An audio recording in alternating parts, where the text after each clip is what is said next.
Gets 2. Gets 3. What a hit that hits him 65%. Wow! And does it go in? It goes in! It goes in! The line swing 5-1. 2 4 me 1. 5 4 me none.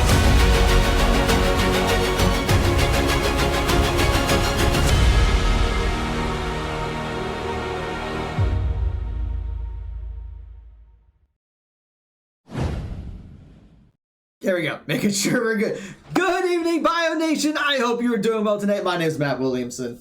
And I'm Corey. And you are watching Marietta College Esports.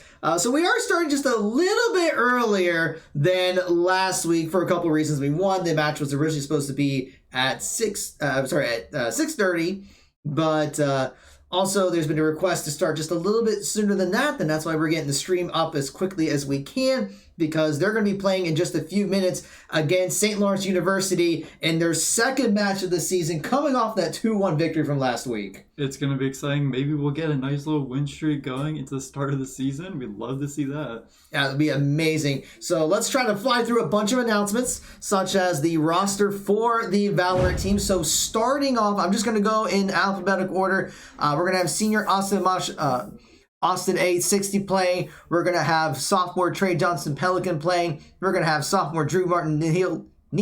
Is that? I can't remember how I you say pronounce it. Nihil. Some people said Nihil. Nihil. No. I should probably figure out how to pronounce his name. I apologize, Drew. We'll also have sophomore Zachary Simpkins Okie Knees playing, and we'll have junior Ian Wallace McLovin playing. We'll also have freshman Ian Hufford, Magic Ninja on the roster, maybe coming in a future game. And of course, we have our head coach, Derek Games. Now, let's go over a few quick announcements. So first, just to give a schedule for the week. So of course, we have our Valorant match coming any second now, but we are supposed to have our Smash match against Widener tomorrow at 7, but that actually is going to be rescheduled for Wednesday, October 2nd at 7 o'clock, followed by our Rainbow Six team playing against Pace University at 8 o'clock. So we'll have 2 matches for you on Wednesday, but no matches on Thursday. Or Tuesday for that matter. And then Friday, our Overwatch team will be back playing against Mount Vernon Nazarene University at 7 o'clock. Just a few other things real quick, as I'm still hoping to get an invite. I think they're still getting all that set up. But of course, we're always looking for more students for our esports program, especially if you're a high school senior or a college transfer. We have our titles in Fortnite, League of Legends, Overwatch 2, Rainbow Six Siege, Rocket League, Super Smash Bros., and Valorant.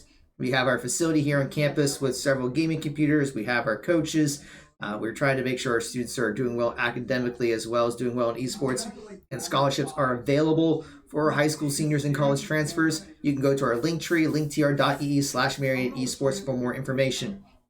Although speaking of those tryouts, we do have those, and there are a couple of options. So you can do in-person tryouts during admissions events. So our next one will be on Saturday, November 2nd.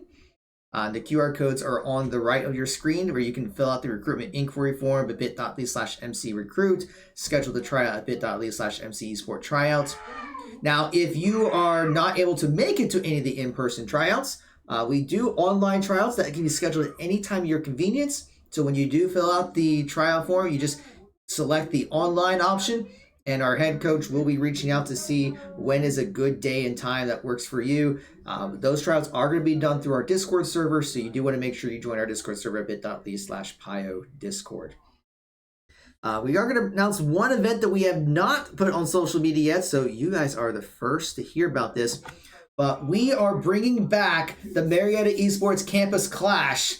But this time, it's not going to just be one Smash Brothers tournament. No.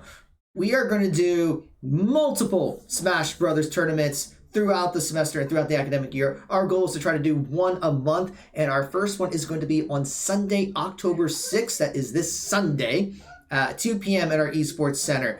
This is open to anyone that is part of the campus community. If you are a student, you can compete. If you are faculty, you can compete. If you are staff, you can compete. If you are part of the administration, such as president or provost or other vice presidents, you can compete. Wouldn't it be awesome to see President Dragovich compete in a Smash Brothers tournament? Especially if he gets destroyed by our Smash Brothers players. But anyone that is part of the campus community can participate. It is $5 for each person who's competing. If you just want to come watch, it's completely free. You do not have to pay to watch, but it is $5 to compete. It's going to be a 1v1 single elimination match, Smash Brothers tournament. If you want to bring your own controller, that's perfectly fine. The way the pricing works is 50% of the entry fees will go to the esports program as their fundraiser. The other 50% will go into the prize pool. So the more people who participate, the bigger the prize pool. First place will get 60% of that prize pool. Second place will get 30%. And third place will be 10%. And we just have to throw a quick disclaimer that Nintendo is not affiliated with this particular tournament, but we did get permission from Nintendo to be able to use this as a fundraiser. But okay, I'm trying to see where everyone is at.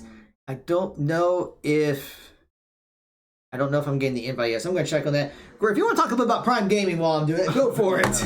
I know you guys are maybe a little bit tired of us saying it, but as you probably know, we always welcome a new Prime subscriptions with Amazon Prime Gaming. Of course, you get a free subscription that you can use. So if you haven't used it, I mean, you're basically wasting your money. Not that you had in the first place, but of course, it's a nice free way to help support the program. And of course, we accept normal subs too. So if you want to swing some of those our way, it is much appreciated. Another thing, as we get into this game here, is that Smash Brothers tournament. I was wondering, are those 1v1s, are those best of 3s, or is it just like a set of 1? I think it will be a best of 3, but it will be a single elimination. Okay. Because if we do the thing is, if we do a double elimination, we're going to be here for a very long time if there's a huge turnout. I've been there and done that before. So we're definitely we will be doing multiple tournaments as well. So like I said, we're hoping to do one per month. So I mean, we were hoping to do one in September, but we had to work out some of the logistics. So of course, we're going to do the one here in October. We hope to do one again maybe early November, and maybe one right before finals week, because that's a great way for people to take out any frustration or stress during finals, is to have a nice little Smash Brothers tournament beforehand. Yeah, and of course, when you're there, there'll probably be at least some of our Smash Brothers players there. So you see them on stream, get their autograph while you're there, so like that. It'll be fun. Mm-hmm.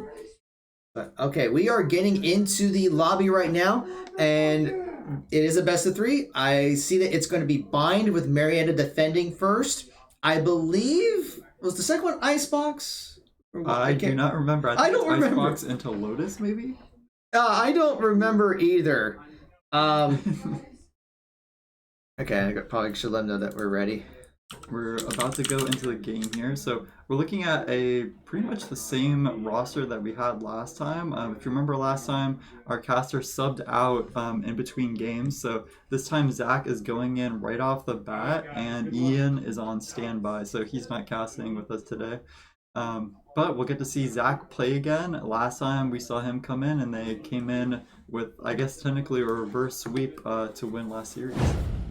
All right, we are getting things underway here. Marietta will be defending first, and I'm going to make sure that I have everything set up on my end. So we're seeing double cipher locks. We're seeing, I believe, oh no. Okay, we're seeing potentially Reyna on the other side. That could be a very aggressive pick. Last time, I believe Austin played Reyna. This time, he's going with ISO. So I thought Austin played a lot of ISO in games 2 and 3 last week. He played Reyna at least once. I think it was game 1 that he played Reyna, but I think he swapped to ISO, because I remember you guys were talking about how that was an interesting pick going into game 2, and then I think he stuck with that. So I think he's liking the ISO. I don't remember what ISO does, but he's very duelist focused. His main ability is he has a sort of shield that'll protect him from one shot, so he can take duels a lot easier because he can't get instantly one tapped, so he has an advantage. Okay, and then the rest of it seems pretty standard from what the Pioneers played before. Although I'm trying to remember if Hill played Rays or a different duelist last time. I want to say he played something different. Interesting. Last time he actually came out with Killjoy on this map. So last time what we saw was he played Killjoy on the first map and then he went into Duelist in the next two. So this time he's starting out on Duelist. So it's going to be interesting to see if it works out for them. It definitely worked out last time when he switched it up. So I'm looking forward to see what they have to play for here. All right, so we are at the pistol round, and this is the first time I'm commentating Valorant in a very long time, and I want to make sure everyone who's watching knows this very clearly. I know very little about Valorant. I will try to call out what I see. Just don't flame me too much in chat. You see that Cypher trip on the ground there, that little blue line? It's pretty much hidden, but if they do walk over that, it will detect them, and it'll give Marietta a nice little, like, trace of where the enemy is if they walk over it. Yeah, so we are seeing that they are going to be looking over onto the side. And it looks like I need to update my cameras just a little bit because the order isn't quite what I thought it was. And if we look on the mini-map right now, we can see that they're about to execute onto B site, looking like a hookah push mainly, but also a push coming up from long. I see Cypher up on long, so it's looking like a split push right now. Yeah, so it looks like all of St. Lawrence is heading over to site A. We see OPNs covering over, looking for a possible pick, but I don't think he's going to find the opening. Looking to, yeah, he's going to smoke off that entryway. Going to see this guy take him down. Going to be looking for a second. Gets two through there. They are starting to plant. Gets a nice flank onto the side. So that's already 3K for OPNs. Gets 4. Does he get 5? OPNs is just OP. Oh my gosh, his ace got stolen at the end there. That would have been a crazy thing to see. If I was actually outside in the room earlier and somebody said, "Oh, Zach, you better get an ace today." He was like, "Oh, it's not gonna happen." He almost got it on the first round. Yeah, McLovin just had to steal that thunder from him. You have our permission to flame McLovin for that, but it's still a great play there by OPNs to get those picks. What we saw was great timing. I mentioned earlier those Cypher trips on the ground. They're very low so that the opponents have a harder time breaking them, but when they walked on the site, they got pinged by him and he's able to get the first kill from that. We're going to see the enemy team, St. Lawrence here. They're going to be on a save round, and we should have a very big weapons advantage here on the site. Obviously, Austin does get one down, but he does not going to see. He's trying to get shot, but he does get picked off. And the rest of the team is rotating over. So right now it is it's a 4v4. Although I don't think McLovin saw that he got flanked from behind, but does get the pick onto Sky. Takes down the little gecko that thing was trying to plant. OPN's already taken down too, so there's just one left, just a Cypher. OPN's with a 3K. He's making a statement on this first map already. We'll see if he keeps rolling with this. He might want to swap over to Duelist if he's getting all these kills. Yeah, I know. He's already 7-0-1. His ultimate is ready in round 3. And we'll see if he utilizes it. Maybe to try to go for a flank on the other side, because he can go just about anywhere he wants. You can be very creative with the Omen or TP anywhere on the map. You can play around with your smokes. You can even fake the TP to make the opponents paranoid. It's looking like we're going to see an execute onto A site. All 5 players positioned over there. And he gets blind, throws out the grenade, has to fall back, recognizing that all of St. Lawrence is heading over there.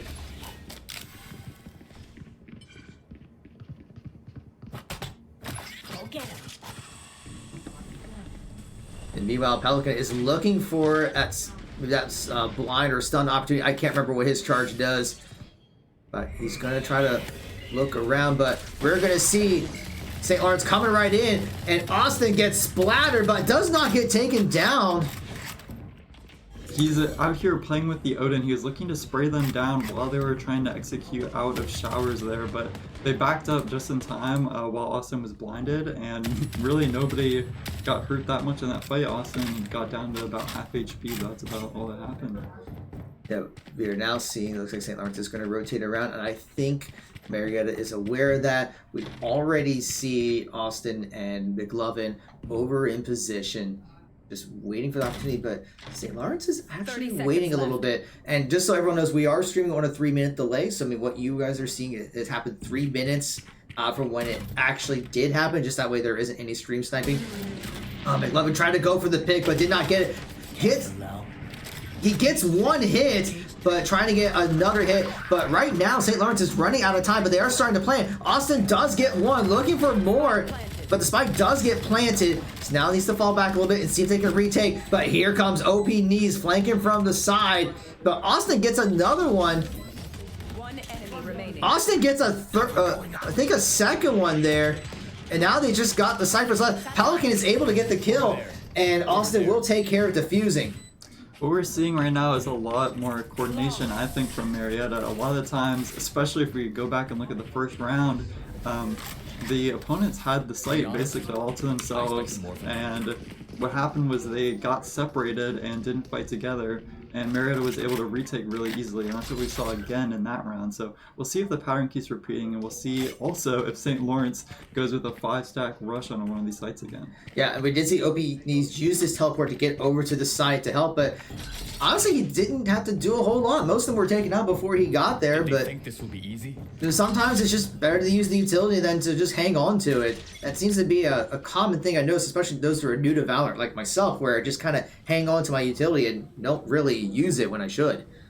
Yeah, the more kills you get, the more orbs you get, and past a certain point, you won't get any more. And we see Pelican get splattered, but he is going to fall back to get the cover. Gets caught by the Hound, so he's got to be careful. Goes for the blind. Austin did get a pick in the meantime. Neil already with a 2K, gets a 3K, looking for more. There's just one left for St. Lawrence, and he gets him through the smoke, gets a 4K. We can see how good his game sense is there, knowing the timing of the breach being pushed up, or sorry, the brimstone being pushed up and wanting to run away to try and potentially get a 1v1, but he's able to spot him before he could get away.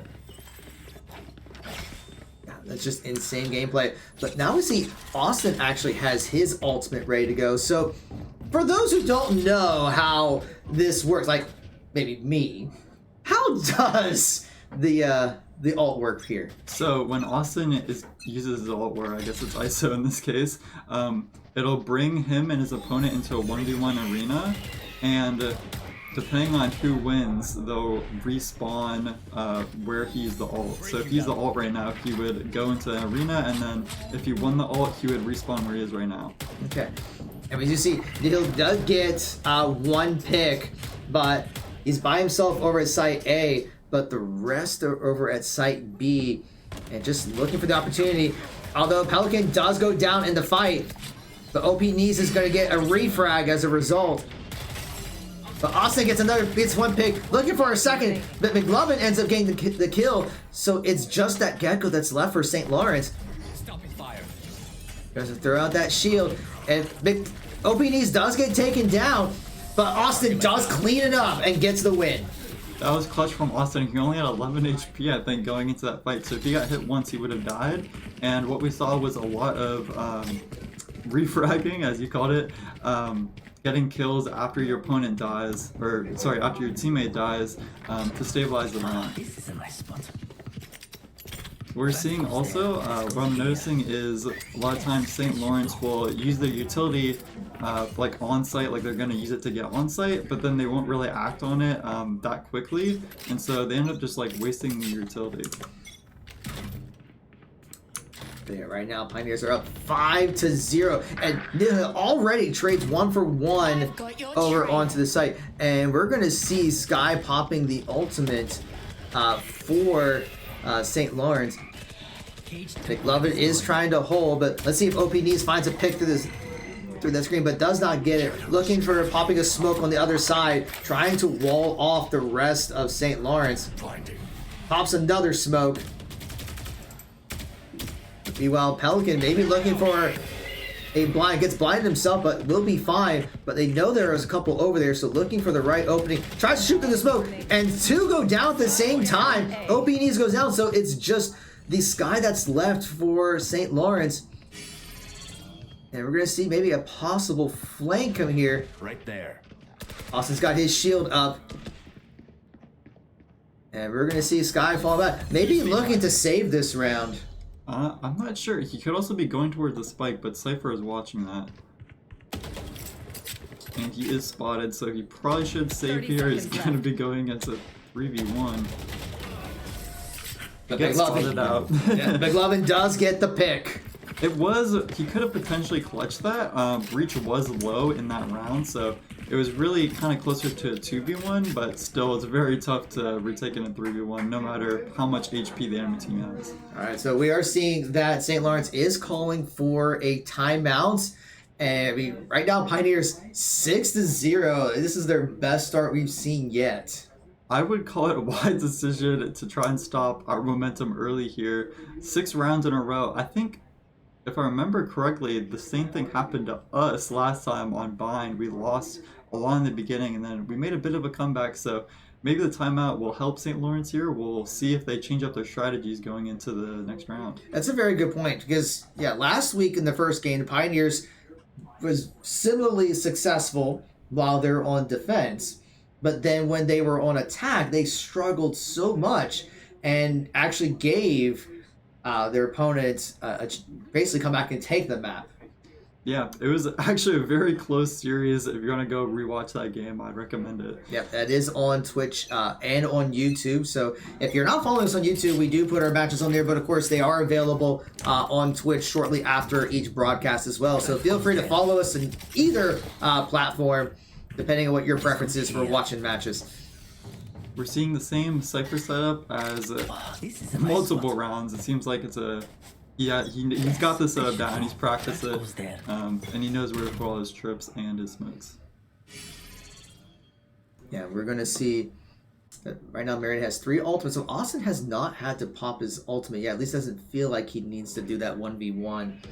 But we're going to see that Nihil and McLovin have ultimates ready. And Austin's maybe looking to see if anyone comes by, but they've already gone through. So he's going to check to see if any of them rotate back. But McLovin is going to know that they are there. The Catfire has been triggered. And he gets one pick through, but they are starting to plant. So they're trying to play very aggressive. Spike does get planted by that little gecko dude. Austin does get one, and he's popping the ultimate. So he was able. So he must have used it to win the 1v1 fight. And McLovin has got a 3K. Is he going to get 4? He's going to start trying to defuse, and Nihil will get the kill for him. That flank from ISO, that he actually used his ultimate while he was flanking, and so he pulled one of the defenders into a separate arena with him. And since he won the duel, that person just died. When you die in the arena, you still die in the game, and he respawned back at the flank. So if you lose the duel, you lose your soul. Yeah. Okay. And another thing, we saw in the first round how important those trips were. McLovin got a free kill because the Reyna stepped on his trip and it highlighted him, and he was just able to spray him down after that. Yeah, which is huge. So that right there basically took out 2 of the members immediately, and which gave the rest of the Pioneers a chance to follow through. And now we're going to see the Gecko ult come out. I have no idea what it does, but I guess I'm about to find out. The Gecko, you can see it hit ISO over there. He cannot use his guns or anything while he's detained after he gets hit by the ultimate. We do see most of them collapsing over onto Site A. Austin does end up going down, and they are starting to plant. OP Knees is going to be looking for a pick. Does not take the Gecko down, so it is now a 3v5, although the Gecko is extremely low in health. Falcon's going to be looking for the blind. Does get one, but that spike is still planted. Falcon does get hits and does actually take down the other, and Neil takes down 2 more, so it's just 1 that's left. knows he's through there, gets the refrag. I don't think he was shooting that direction, but somehow managed to get the refrag. That was an interesting retake there. I think the biggest factor in that round was Nikhil. He went into lamps and he was able to get 2 kills, so that made the fight way, way easier for the rest of the team. What I'm noticing is it seems like St. Lawrence is trying to be more aggressive. Last time, they would all 5 stack up and they would hesitate when they were going in because they would see somebody or they get smoked off. We saw in the round right after the timeout, they actually just straight up walked through the Omen smoke to get onto site. And unfortunately, it didn't work out for them that round, but we'll see if the aggression works out better for them this time. Yeah, we're just seeing like right now the econ is heavily in Marietta's favor. St. Lawrence is having to buy as much as they can, so they need a round if they want to get into. It's already 8-0. Austin gets blinded, gets his shield up and falls back. But we are seeing once again St. Lawrence try to play more aggressive. We see the smokes coming out right by the bomb site. Where you notice is St. Lawrence is still backed up all the way in their spawn pretty much. They're still not on site. But they are starting to move in and starting to plant. Takes down the little, we'll call him little dude. McLovin Pelican get picks, and OP Knees is going to get one, so that's already 3 down. Actually, there's a 4th, so it's just the Cypher that's left. And Nihil will take him down at the end. Didn't even get to swap to his camera in time. But Marietta just kind of waited patiently, waited for St. Lawrence to come in, and then he just kind of collapsed from all angles. It seemed like both teams were trying to set up something. St. Lawrence, they were all waiting in the spawn. I think they waited too long, and it allowed Marietta to formulate like a retake positioning on site. And that's why you saw everybody die kind of at once as they were retaking.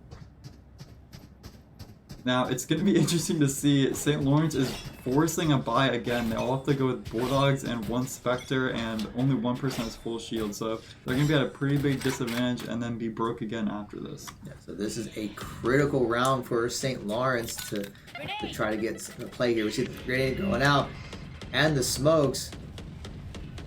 And Austin may be trying to put some pressure up there, predicting that they are going to be up in that spot. And I think Marietta's aware of it. OP Knees is going to kind of go for cover. And Nihil already getting 1 pick, maybe looking for more. Actually, McLovin just is going to get another pick. So that's already 2 down for St. Lawrence. So it looks like they're going to fall back and rotate around. So Pelican is going to be waiting for him. The tripwire is set up if they do go through. We'll see if they do trigger that tripwire. And it looks like they will. They get spotted, but Pelican does end up going down. But now Marietta is going to be looking for that opportunity to collapse.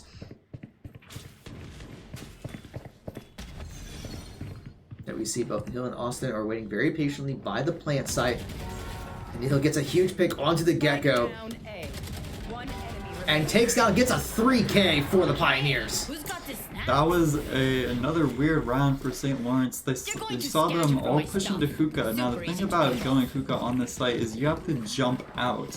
Every time you jump out like onto something, your aim is like super inaccurate. You have to be not moving to be able to actually like hit what you're aiming at.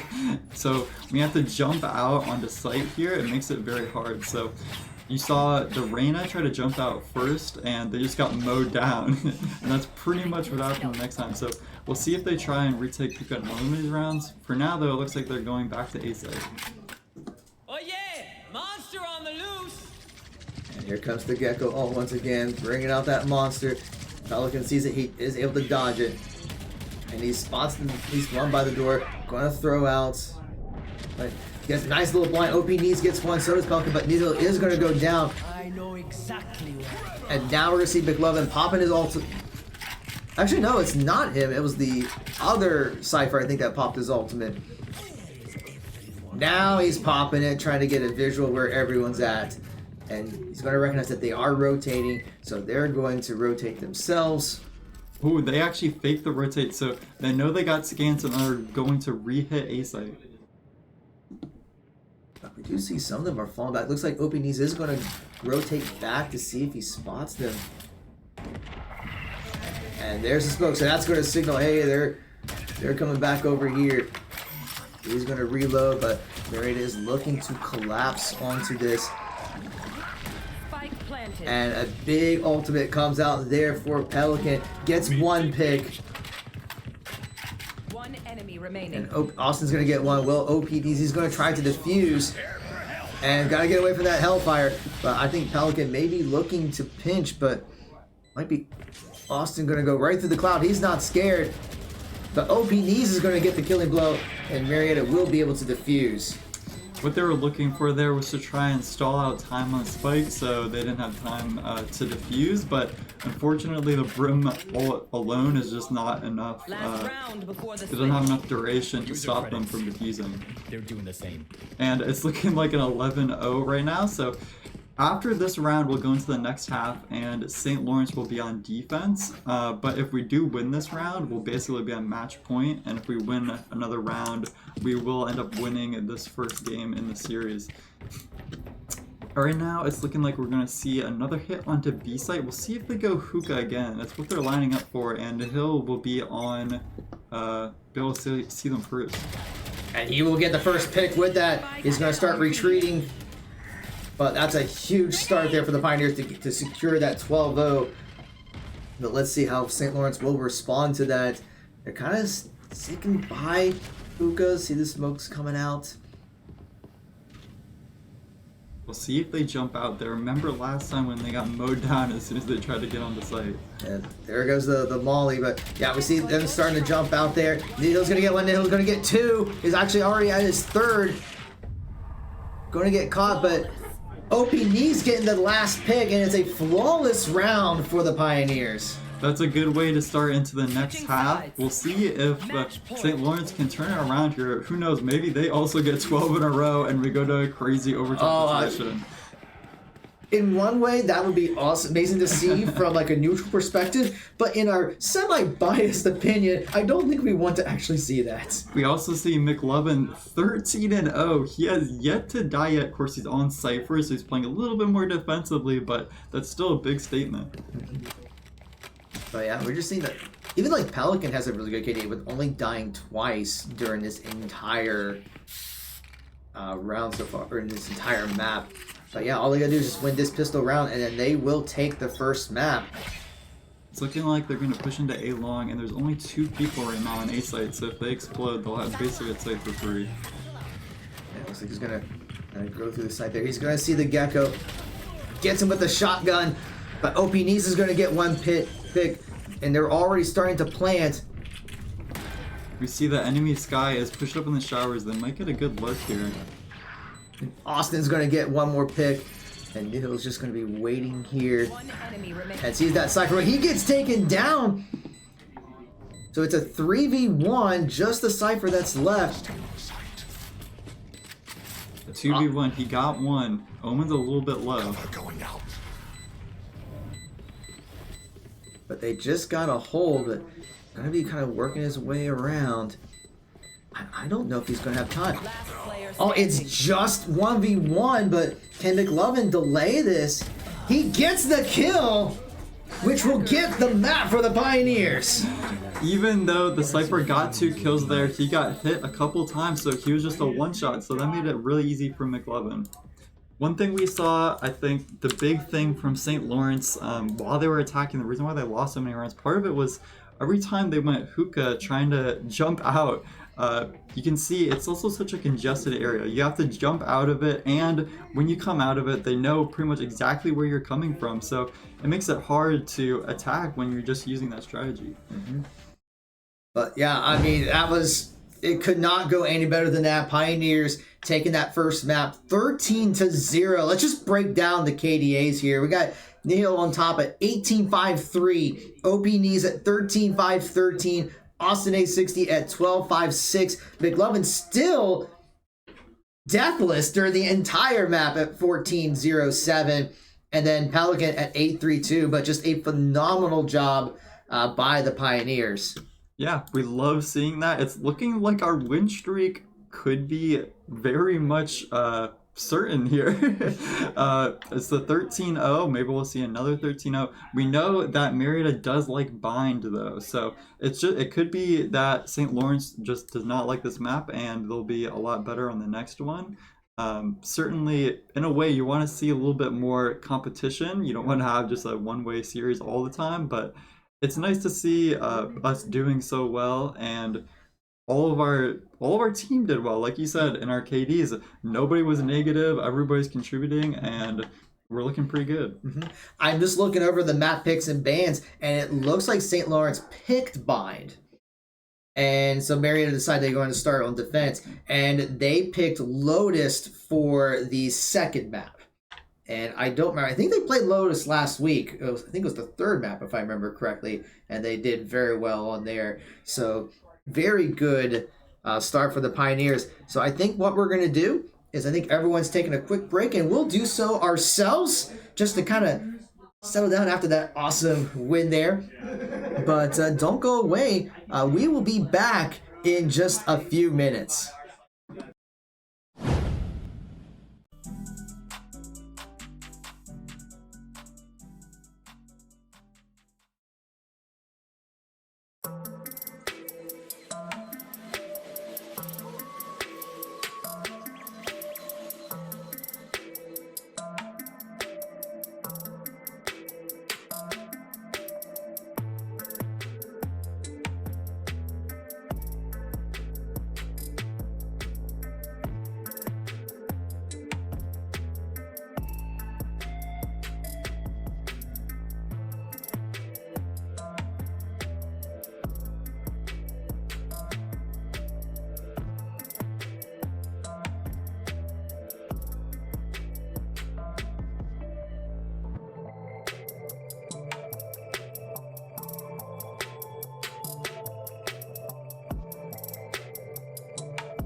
Welcome back, everyone. I'm OP Knees. I was one of the people in the games, and now I am casting for you right here. And of course, you know Claudin doing such an awesome job already casting these games. That first game was not a fluke, of course. That 13-0, it's going to happen again. Maybe not to the same grandiose style, but I do believe that Marietta College has the same capacity to beat St. Lawrence. And we'll see if McLovin comes out with a perfect sweep of a game. Last time, he did not die once. Will he die this time? We'll get to see as we head into, I believe it's Lotus, I think, as we're going into the next one. Lotus is going to be our next map pick. We are going to be on attack for Lotus. And also, personally, McLovin, I hope he dies at least once because he stole my ace.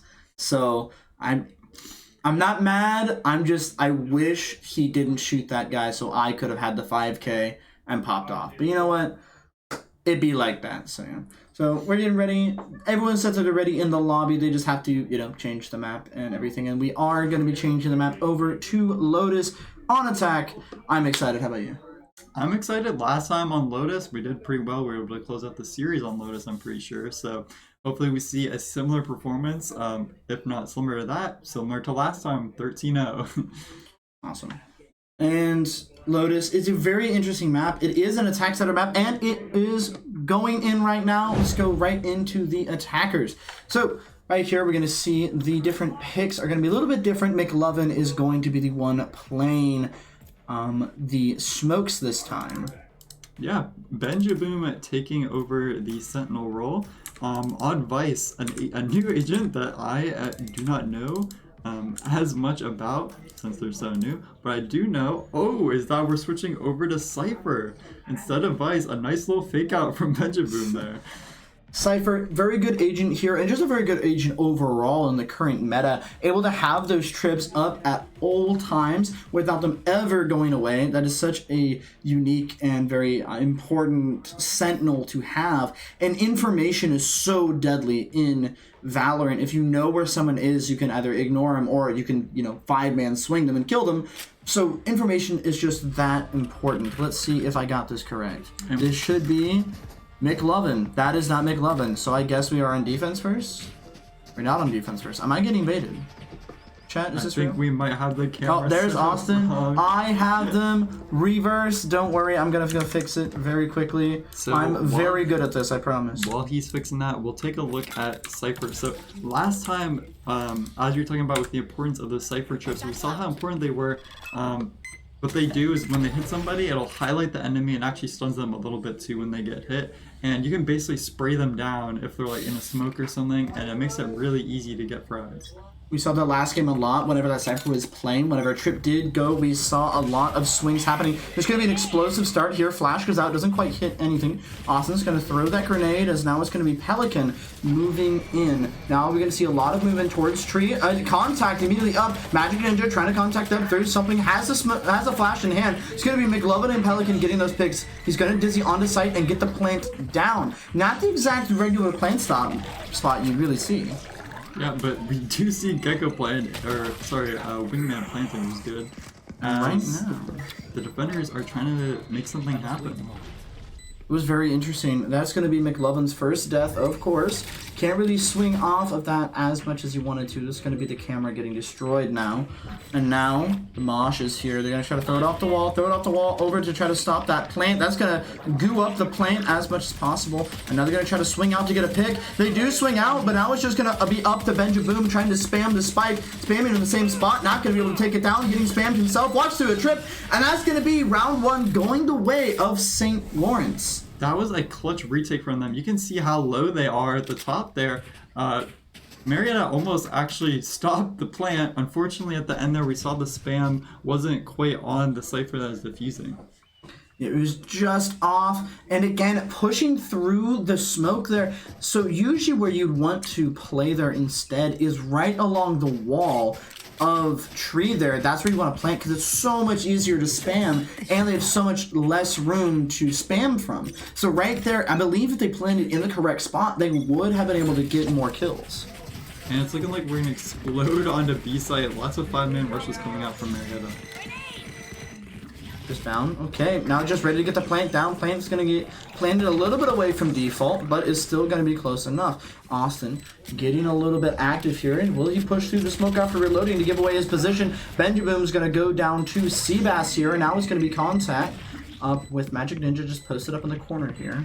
As that's going to be right clicks from Austin is going to take him down. Very good cross there, but that's going to be Magic Ninja taken down as well. And now Pelican falling very low. That's going to be Wingman defusing and a double kill Molly. They both walk into a Molotov and get absolutely eviscerated. That was horrible timing. I'm not even sure if they could see the molly because it was in the smoke. So they might have walked in and not even known until they were getting damaged. Brim Tech 101, always molly your smokes. It is the easiest kills you will ever get as a Brimstone. And if not get kills, you're going to see right at the end around 300 damage for your Molotov. Brim 101, use that molly, baby. Best ability Brim has in his entire kit. A big thing we saw was St. Lawrence, they all retook together, and they actually had 2 people on the flank there, which really helped surround Marietta because they're all stuck on site. But now we're going to be contacting up, stomping over on the site here. We're going to see a breach flash come up. There's going to be 2 playing here. Cypher not having a lot of his trips down, actually. That's going to be a dizzy out as well. McLovin going to get a pick, getting shot at, and that's going to be Calisteo getting a kill with Mosh. McLovin trying to clear more space. The spike is down. It's going to get started to be planted. They hear a lot of movement coming through here. Spike getting planted down by Pelican. McLovin holding this angle here as now we see some contact from both of the members here. They're just playing off angles here. Austin's going to be taking a swing and is going to be taking down that Cypher. 2 on flank here, 1 in CT. Austin going to be spamming. I wonder if they're going to contact up here, and that's going to be Benjaboom getting 1. They're going to know he's in the corner, but he's going to get shot down by Pelican, and now it's just up to the Brimstone. Thankfully, they were holding a crossfire there. We saw last time how big that flank was for St. Lawrence. See, oh, Pelican got seen by a Brimstone, gets naded as well, and it's going to get sat down by Austin. Also with a nice little 3k there. Could be able to pick up some of those kills he wasn't able to get in the first 2 rounds. Not much of a chance for the Brimstone there on the retake as a solo person in a 1v4, not much chance there. But I think the big thing in that round was Marietta was aware the flank was coming. I think they actually had 3 people posted on the flank. So the Reyna and the Sky, I believe those were the 2 that were flanking, just got caught out and died. Yep, and how much else would you say? The Cypher utility was there and was very good. Austin threw that blast pack a little bit early. It's going to be not blasted there. And they're going to be fighting here for this rubble control, something seen very often on Lotus. A smoke's already going to go down, same with the camera. That's going to be 3 Marietta players spotted here. And that's going to be McLovin shot in the back. As now we're going to see Benjaboom. They have no smokes now. Benjaboom just sitting here as Pelican gets swung on by the Reyna. Is going to go down. Softsuds getting a lot of kills on the flank here. Marietta was aware. They were actually trying to lurk up and catch the flank, but the flanker actually caught them before they were ready. Benjaboom might swing right into this Reyna. Marietta is kind of stuck here. Can't really move at all. And that's going to be all the enemy bad guys right on the Benjaboom. And that's not going to be a great look for him. As now Austin tries to make something up with it. Only gets 1. And Marietta kind of at a standstill here. It looked like they were trying to spread out and take space across the map, but unfortunately, after Omen lost that 1v1 against the Reyna on the flank, it made Marietta very unaware of if this Reyna was going to keep pushing, how many people were with her. They had to worry about that flank, and I think they put a little bit too much focus on it because then they lost some presence towards A site, and then some picks happened on A site, and they lost those. So what we saw was a lot of losing 1v1s, and they didn't really take advantage of their numbers. I agree with that. And also here on Lotus, 5 stacking a site is actually a little bit dangerous here. You kind of want to force the rotations and then take the site that's easiest to hit. And as we see here, Benjaboom has his camera. Is going to spot one at least. Flash the camera again, and now he knows there's someone on the flank. He has a Vandal here. And the rest of his team is more or less unable to buy much. That's going to be a flash. That's going to make sure that all of the information is there. That's going to be Magic Ninja ripping his ult to try to clear some sight. Hits a trip. That's going to be a trip broken. And can't really get the Thrash back at all. McLovin on this off angle sees one. Going to be able to put the blind down as Pelican tries to swing. He's going to go down. Doesn't see the Brimstone, but it's going to take him down anyways, as now he's contacting up even closer. But now we're going to see Magic Ninja kind of off on his own there. Austin does get a kill onto the Reyna as well. Gets another kill, and they don't know exactly what his last cipher is. They know where he is now. And Magic Ninja with a classic is going to take him down. I think what we're seeing in these rounds is once one team gets momentum on the other, it all goes either downhill or I guess uphill, you could say. From there, depending on how you look at it, what will happen is one person will get killed, and then the other team that got one of their players killed, they look a little uncertain, and then they just fall apart at the end. Something very specific to Valorant is that you just have to be confident in your gameplay. And right now when Marietta get a pick, they play very confident. We saw McLovin just running into their spawn there. Ooh, a nice one-way here from Brimstone. They're going to be really contacting up long here. As quickly as him, a Benjaboom sits him down. Doesn't know quite how to use that one very well. And that's going to be Sposus, who's been sitting there the entire game, going to be taken down. The dog to clear rubble isn't going to get much. It does pick up Austin here. And so Austin is going to try to run down and try to get something here. The Brimstone smoke right in the middle of his face is going to stop him from getting much, but that's going to be a breach ult. Now with this breach ult online, I wonder if we're going to be ripping it. Here's going to be the breach ult. That's a clear side, all right. Rips a breach ult a little bit off of the angle. Doesn't quite get the full entirety of sight. That's going to be a completely flash sky though, as now they're going to get the trades. Both are going to go down, and now it's just 2 left on the side of St. Lawrence. Pelican giving himself a little bit of a blind. But who needs to see clearly anyways? Yeah, I mean, that Sky definitely needs you after that one. And now, oh, there's going to be Austin contacting up, and that's Pelican getting the other kill. Austin on the rope, getting a kill. Flawless round here from Marietta. I think they're now getting steam. It was a nice double swing at the end. One peaked from, I'm not sure what that little thing is. I think it's drop, and then the other one went up the rope. So they were able to get 2 kills pretty easily there.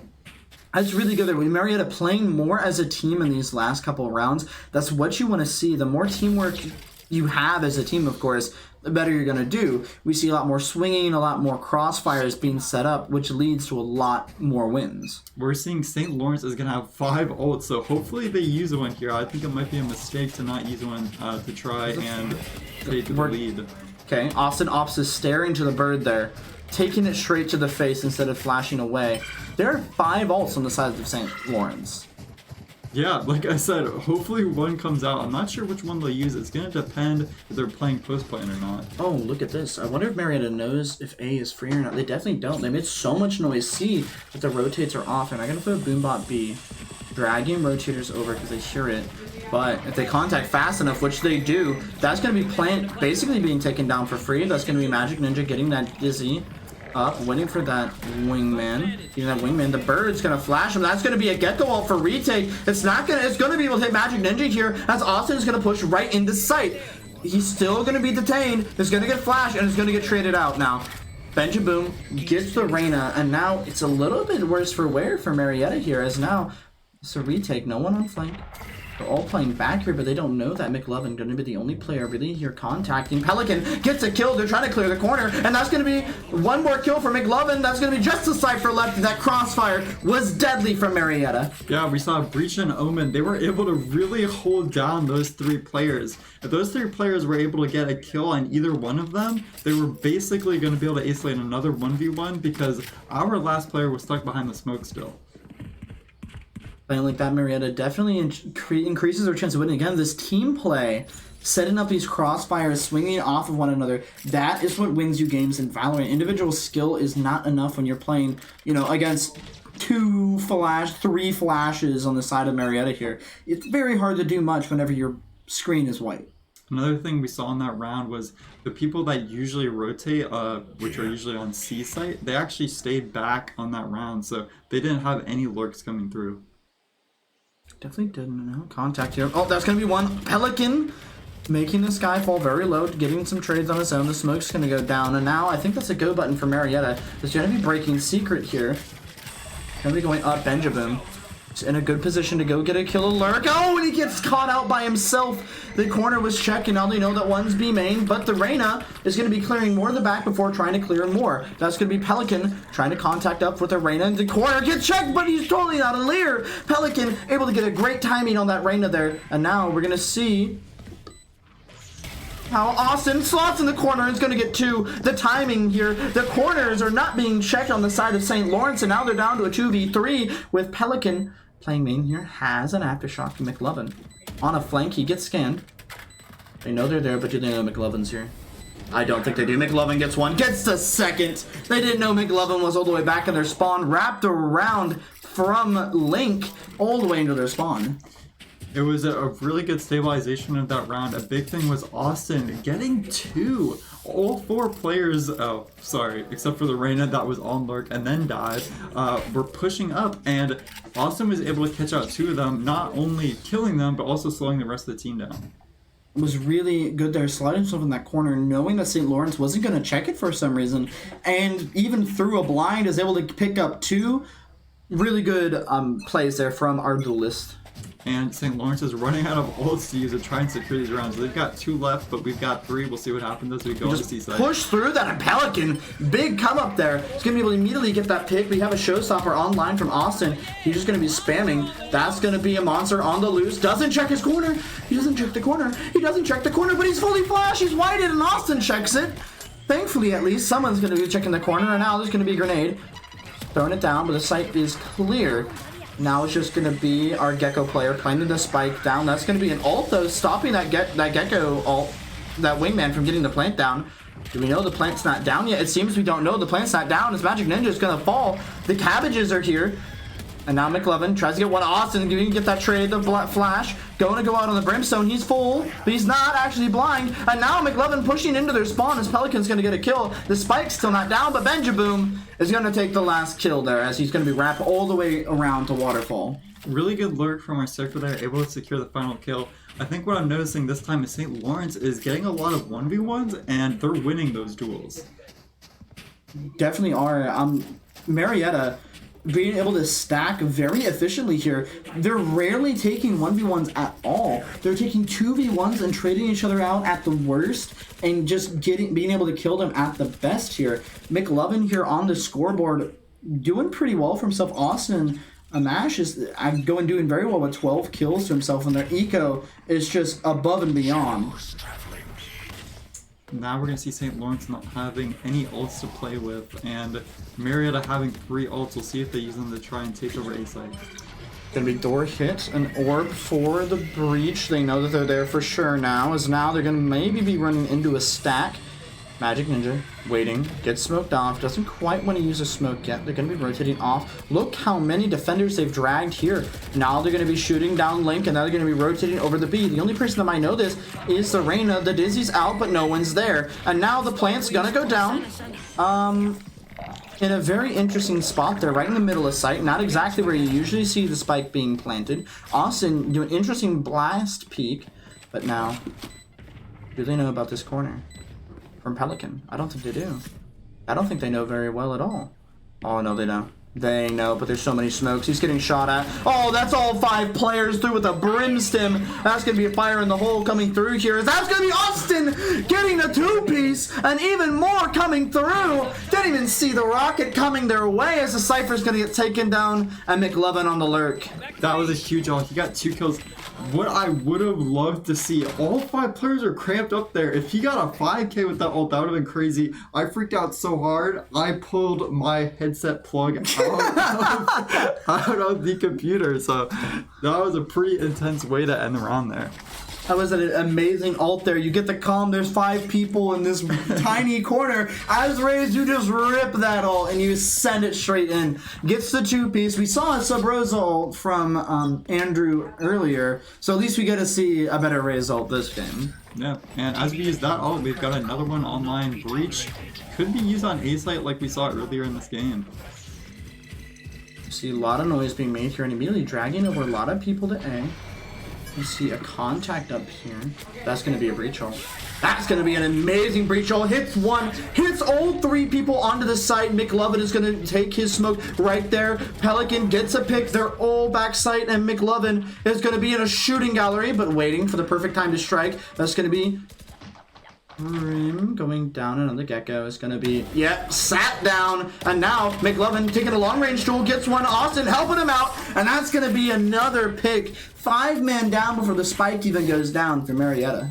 I think the difference between these rounds and the ones that us, Marietta, were losing earlier is that St. Lawrence isn't rotating as fast. We saw those players in drop. In that area, you basically are stuck. You have to either push onto site, which Marietta were basically waiting for them, or you basically just sit there and wait to die because you get peeked from top and from site. So what they needed was the players that were over on C, like Cypher, they needed them to come rotate quicker to come help them out of that situation, and unfortunately it was too late. This map is all about rotations, and we see Marietta baiting these rotations very well. Interesting satchel from Austin here is going to be able to take down that Cypher cam.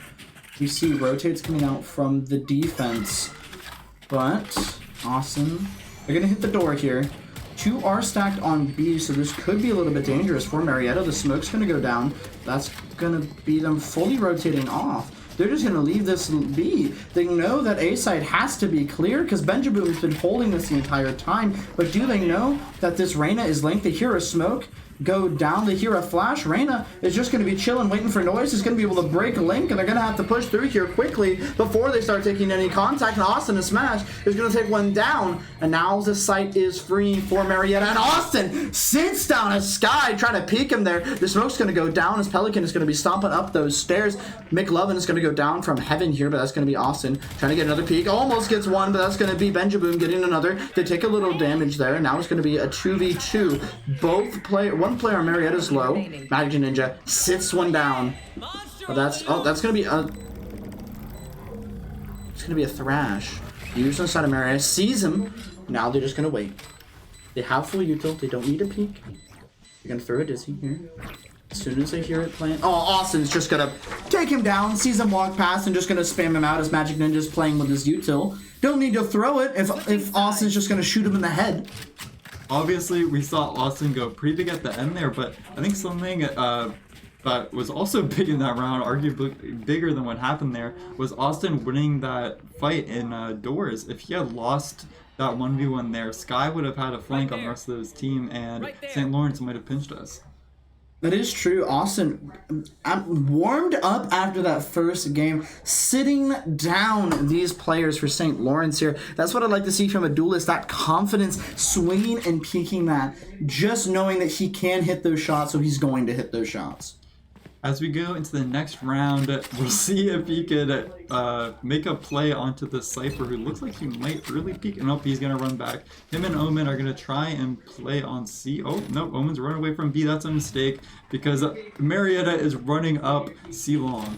My camera is destroyed. Right now, Marietta on the defense here, Benjaboom. Here's all this util. Sees one, but doesn't know there's 5 there. He's going to get his 1, but now it's going to be Marietta trying to flood back onto site, trying to do something, but that's going to be McLovin. Going to go down with this 5 stack here. It's going to be hard to do much, and now it's just going to be down to Pelican, and Austin, who's going to start it off great, getting a pick there. He's going to get shot from the smoke there, as now it's going to be trying to get another pick, but gets hit by that Cypher trip, and then Pelican is going to go down. Valiant effort from the last two remaining players from Marietta. Got a bit tripped up there. I forgot that we switched rounds on round 13 there, but what we did see was only one person on C-side. Cypher had to try and lock them down by himself while the rest of his team was rotating. Austin coming up with the lurk was a good idea, but unfortunately the rest of his team wasn't able to capitalize on it as quickly as they needed to, and they weren't able to get as many favorable fights as they might have wanted. Yeah, just very hard here. Benjamin trying to get a better setup here for his Cypher. It's very hard there to deal with that many people rushing your site. Even if you did get one into your trip, it's just going to be very hard. We hear a lot of contact up B here. That's going to be a Dizzy for information. Magic Ninja gets one with a shot. They don't know! He gets a knife kill! He gets two knife kills! What is he doing?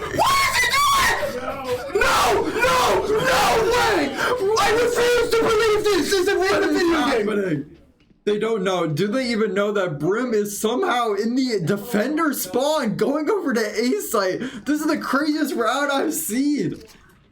What did I just witness? We saw What Magic did I just witness? getting 3 knife kills. I don't know how nobody saw him. 3 knife kills on their bonus round. Now let's see if he gets the ace. Happens. Will Brim go crazy and clutch a 1v3? Oh, no way. Will we see another knife kill? Magic almost got the ace, so I would have been so proud of him, but he gets only to 1 HP. He doesn't have the molly available. The spam trying to go through here is only one Cypher. The Cypher's only here. Gonna take a lot of damage here. Gonna be CM, and that's gonna be Benjabu taking him down. I am flabbergasted. Nothing that happened after those knife kills existed. What did we just witness? I do not know the strategy that is happening right now. I thought for sure that somebody would have seen the Gecko. It wasn't like Gecko was just sitting there in the corner. He ran around and he was running circles around St. Lawrence. He shot a shorty 4 times. He killed someone with a shorty. And they didn't decide to turn left. He was leered. They had comms on him. They just decided not to shoot him. This is insane. Potentially, he should be thanking his teammates there. They did have a crossfire lineup, so potentially St. Lawrence was so drawn to the 2 players that were playing on the other side of the site that they didn't even notice the Gecko. That is a way to put it, yes, but still St. Lawrence got knifed 3 times. That is unfortunate for them, but very fortunate for Marietta, as now we see the Cypher having to play a little bit safer, using the cages, is going to get gooned on, going to be spamming one down, gets one down, gets leered, playing safe here, swings, is going to get taken down, swinging into 4 people, unable to do much there. Now Austin going to be on the flank here. McLovin is going to take 1 down. I wish I could see it. He's going to take 2 down. He's going to get sat down. His Magic is now here for the retake. Only 1 left. It's just a Gecko. And now Austin in the back isn't going to get it. And now it's just up to Magic Ninja. I'm swapping through cameras like you don't even know it. And now just sees one, gets the timing. And that's going to be Magic Ninja clutching out the round after his silly little 3K. 4K even. It's a good round for him. The past 2 have been a bit crazy, but I'm sure he's loving it. What we saw there, I think in my opinion, Omen and Breach went pretty huge. They got a crossfire lined up on the retake, and I think they got 3 kills off that, so that really made the round for Marietta. It really did. Omen being able to take 2 there is very good for the retake. We saw Magic Ninja was the last there. We saw the Gecko really heating up there, so we was really glad that able to calm him down, sit him down, as he was looking for too many angles and didn't exactly know where Magic was. It's looking like we're gonna see another 5-stack rush from St. Lawrence. Reyna is currently not moving, so we'll see what happens there. And yep, we're looking like at a rush. You see, their eco's low. Oh, that's a 5-man stun. They can't push out. And Pelican just trying to take some spam here. That's going to be one hitting the flash is going to help him. That's going to be a Thrash going out, trying to do something. That's a full blind on a Vampire. Look at this Thrash going back. He's going to detain 2. Doesn't know that there's more there, and that's going to be one swung McLovin. They're all blinded. McLovin tries to get more, but gets flashed by his own team, but that's going to be Austin up, and Pelican sits him down. Now we're going to get those guns and go next. Really good detain there from Magic Ninja. Yeah, those players aren't able to shoot and they can barely even move. You're basically a sitting duck if you get hit by that ult, so you need your teammates to protect you. And what we saw was a bit disappointing. The Reyna tried, but she peaked early and she died, and then it was up to the last teammate standing to try and defend them, and they just weren't able to do it, of course. I mean, they're getting pushed by like 3 people. As well as them getting detained, they were also getting flashed multiple times. They got hit by a Dizzy, a Breach Flash, and a Paranoia. So now we see St. Lawrence. You're just gonna thrash straight over to B. They know it's there. They see the thrash, but I think it misdrones Magic Ninja. Now there's gonna be a Mosh going through. The Omen, only real player to be able to do anything here. Trying to get shots, but they hear so much noise. Pelican gonna get a pick from Link, but he's gonna get taken down. Oh, Matt Link sees a gun, taking him down as Magic Ninja is playing from the top here, trying to get a swing out. The spike is gonna go down. Benjaboom with an Odin in hand, coming around the corner. It's gonna spray him down, and that's gonna be the second map taken by Marietta, and that is going to be the game. I am still in shock from the knife round. I feel like the past couple rounds I don't even remember. I didn't even know that we were on match point that round, so we certainly had a couple of highlights in that game, and it's nice to see that we take that game and we take the series. Pretty exciting game 2, at least compared to game 1. I think there's a bit more highlights. Less of a stomping the first time, the first game, sorry, remember it was a 13-0. So here we only dropped 4 rounds, so it's looking pretty daunting for Marietta as we go up 2-0 in the season. We'll hope to make it 3-0 next time, but for now, let's take a little bit closer look at what happened that game. Honestly, what happened that game, St. Lawrence, they did not check their corners. We see multiple times in Marietta where they forget to check their corners, but St. Lawrence, they outdid themselves with it. There's no real excuse for getting knifed 3 times by a man with a shorty hiding in a corner on pistol round with no utility in his hands. Not a real excuse there other than you kind of just need to look left. So honestly, I'm just playing down what Magic Ninja did. Magic Ninja, buy a lottery ticket, honestly. I think being that lucky, you'll do better buying a lottery ticket than playing Valorant.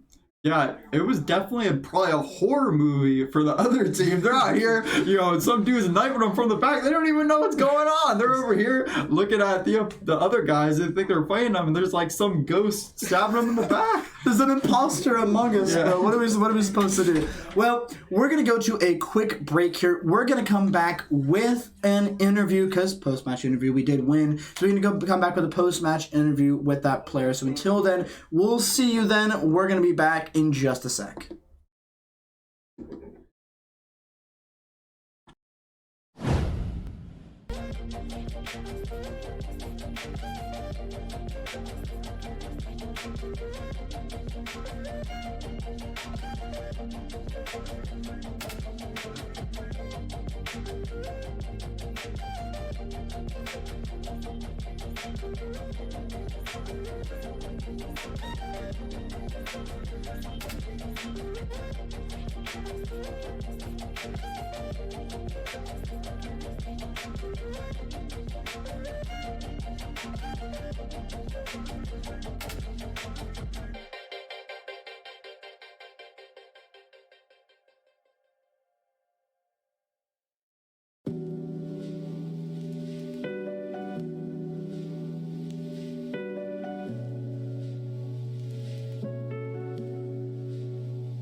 everybody. Welcome back. I'm Opinies. I'm here with Magic Ninja. Hello. The person who got the triple knife kill. So before we get to that, let me ask you. So you got subbed out the first game.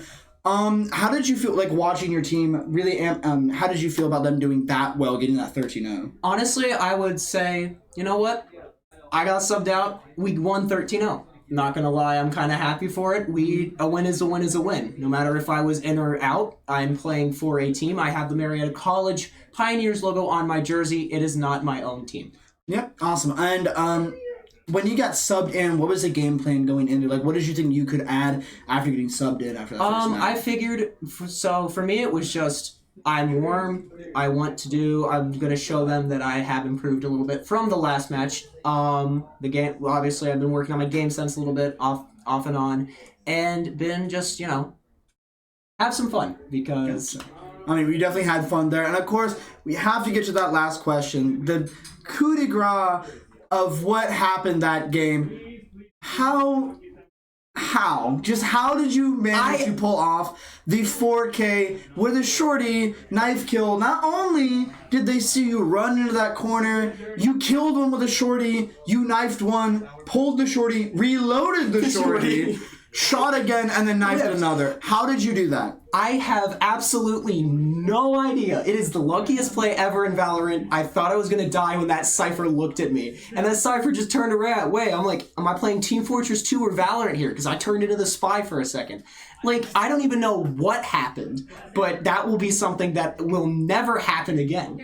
Yeah, and make sure to check up the clips. It's definitely been clipped already. So that's going to close out our interview for now. Make sure to come back here for Marietta College tomorrow, Tuesday. I believe we have Super Smash Brothers playing then, as well as come back Wednesday for Rainbow Six Siege. And thank you everyone for attending. I'm Opinies. This is Magic Ninja. See you guys.